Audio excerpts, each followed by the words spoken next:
Hi hello friends, நம்ம இன்றைக்கி இந்த கிளாஸில் என்ன பார்க்க போகிறோம் அப்படின்னா வாட்டர் ஃபில்லிங் ஸ்டிச்சு தான் பார்க்க போகிறோம்.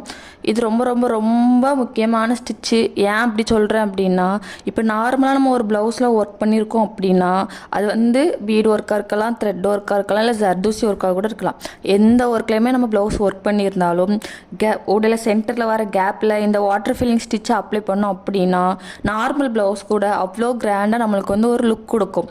அதனால இது வந்து ரொம்ப முக்கியமான ஸ்டிச் அப்படி சொல்கிறேன்.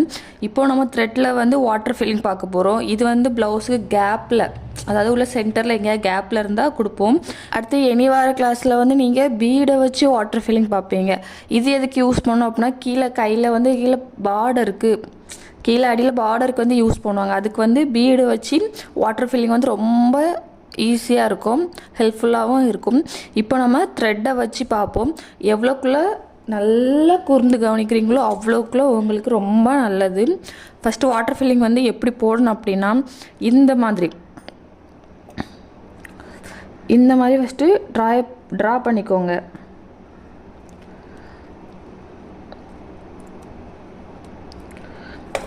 இந்த மாதிரி இது உங்களுக்கு தெரியல அப்படின்னா என்ன பண்ணணும், அந்த ஐயில் வந்து நம்ம சுழிப்பு பார்த்தீங்களா, அதே தான்.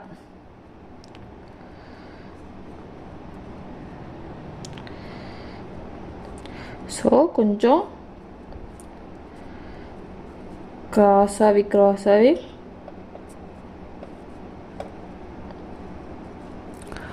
இப்போ உங்களுக்கு தெரியுதா? ஸோ இப்படி தான் நீங்கள் வந்து இதை வந்து நீங்கள் ஃபுல்லாக போட்டு ப்ராக்டிஸ் பண்ணுங்கள். ட்ரா பண்ணி எவ்வளோத்துக்குள்ளே ப்ராக்டிஸ் பண்ணுவீங்களோ அவ்வளோத்துக்குள்ளே இந்த டிசைனை ப்ராக்டிஸ் பண்ணுங்க. ஸோ இப்படி நம்ம வந்து ப்ளவுஸில் போடணும். அண்ட் இது வந்து எக்காரணம் கொண்டோ ஸ்டிச் பண்ண புதுசில் ஸ்ட்ரைட் லைனில் வரவே கூடாது. புரியுதா? இப்படியா இருக்கலாம், இல்லை இந்த ஷேப் இதில் இருக்கலாம். எப்படியுமே இது வந்து ஒரு ஸ்ட்ரைட் லைனில் நம்மளுக்கு வரவே கூடாது. வந்தால் நல்லா இருக்காது. அண்ட் நம்ம ஒர்க் பண்ணுற ஸ்டார்டிங் பிளேஸும் எண்டிங் பிளேஸும் வந்து நம்மளுக்கு வந்து தெரியக்கூடாது. புரியுதா?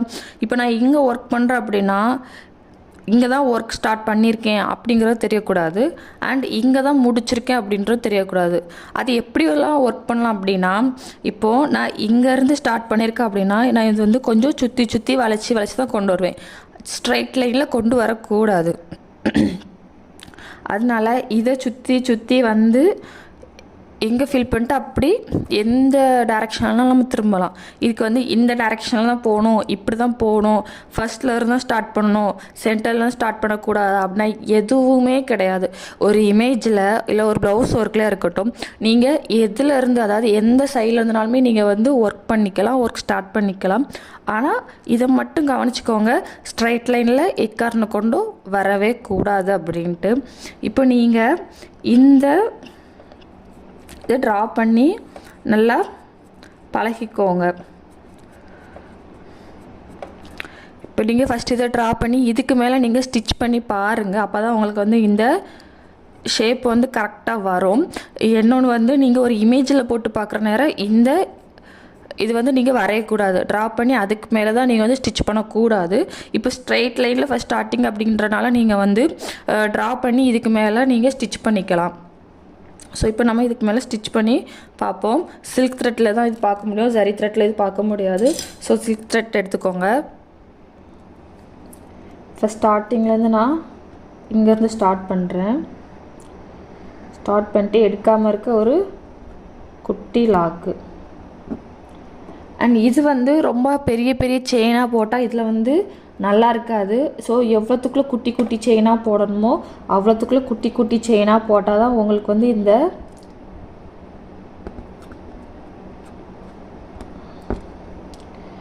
இமேஜோட இதில் கிடைக்கும்.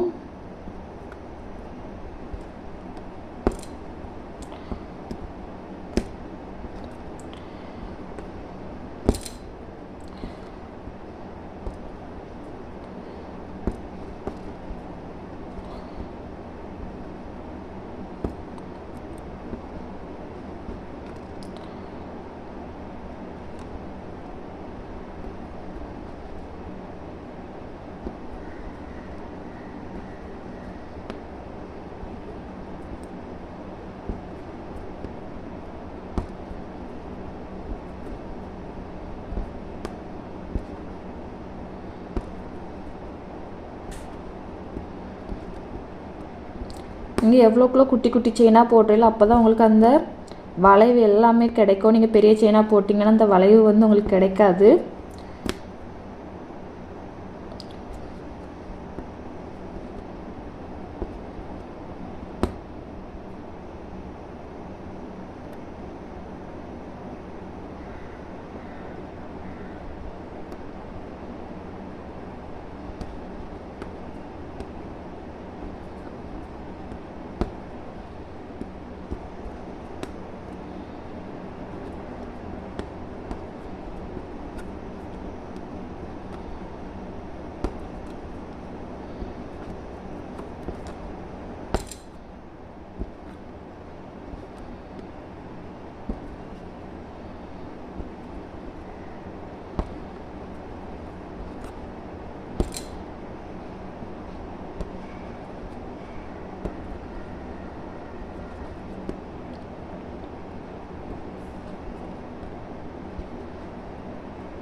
அவ்வளோதான், ஒர்க் பண்ணி முடிச்சாச்சு. நம்ம எப்படி ட்ரா பண்ணியிருக்கோமோ அதுக்கு மேலே அப்படியே ஒர்க் பண்ணியிருக்கோம்.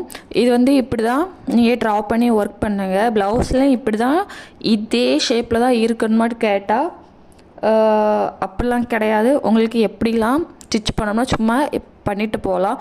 ஆனால் மோஸ்ட்லி இந்த ஷேப்பில் பண்ணால் அப்படின்னா உங்களுக்கு ரொம்ப நல்லாயிருக்கும். அண்ட் இது எந்த கேப் விட்டுமே நம்ம வந்து ஃபில் பண்ணக்கூடாது.